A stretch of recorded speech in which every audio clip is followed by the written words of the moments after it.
All right, I'm gonna try to do this video in one take. It's late, the lighting is poor, it's getting kind of cold, so we're gonna rush through this. What we're gonna do is we're gonna demonstrate why when you do this check of whether or not your carrier key is going to impact your lower receiver, why you have to have the spring installed.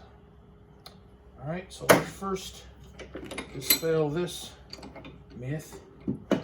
Some people will tell you that you have to have the spring installed because the spring could go to solid height and be longer than the buffer. Well, as you can see in this case, that's not the case.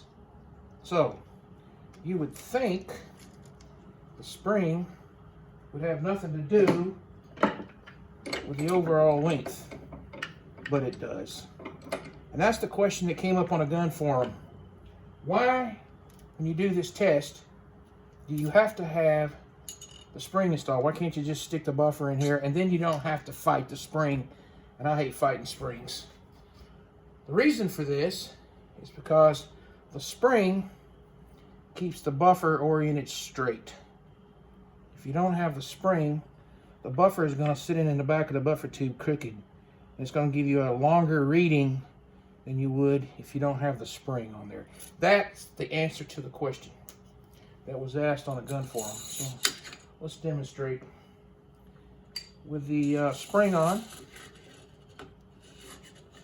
we get 160 thousandths clearance. Now that Armor School says you need to have a gap of at least 2/4, so you can see the gap of 2/4 is good. Now, watch what happens when we take the spring off. When we just put the spring in there and let it sit in there crooked, we're going to get a longer reading. You can clearly see that the 2/4 gaps is much greater, and it measures out to 190 thousandths. That's about 30 thousandths longer than what you really have. That is the reason you have to have a spring when you do this measurement. Now, I don't like fighting springs. I hate that. I might get in the middle of this and decide I need to go take a shit and want to stop. So here's how you can do it without using the spring. Take some tape and build up a pad. Now the buffer will sit in here straight. You can slide the bolt carrier in.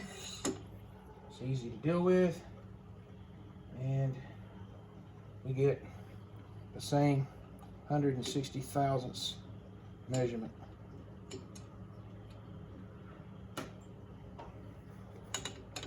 Some of that has to do with how level the bolt carrier is too. 160 thousandths. Now you may ask yourself, what is the proper gap? There is no TDP spec, there is no mil spec for this. Eugene Stoner designed all these parts to work. They should never be a problem. However, if you go out and you buy all this cheap Chinese junk, you start putting together out of spec parts, I suppose it's possible that could happen where you could hit.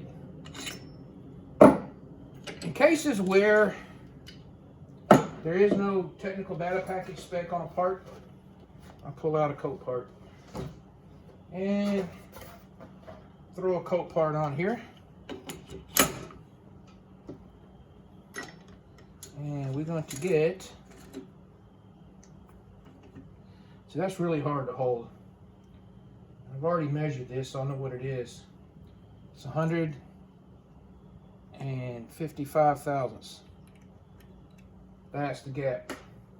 And of course, the 2/4 will fit in. And of course, if you ain't careful, you're going to launch this bolt carrier across the shop like it's some kind of detent.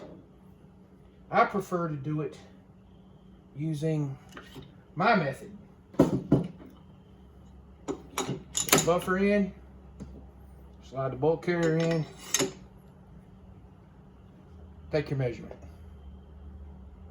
That is the reason why you have to have the spring, or you're going to get an erroneous reading, because the bolt or the buffer will be sitting in the back crooked. All right, I hope that answers that question.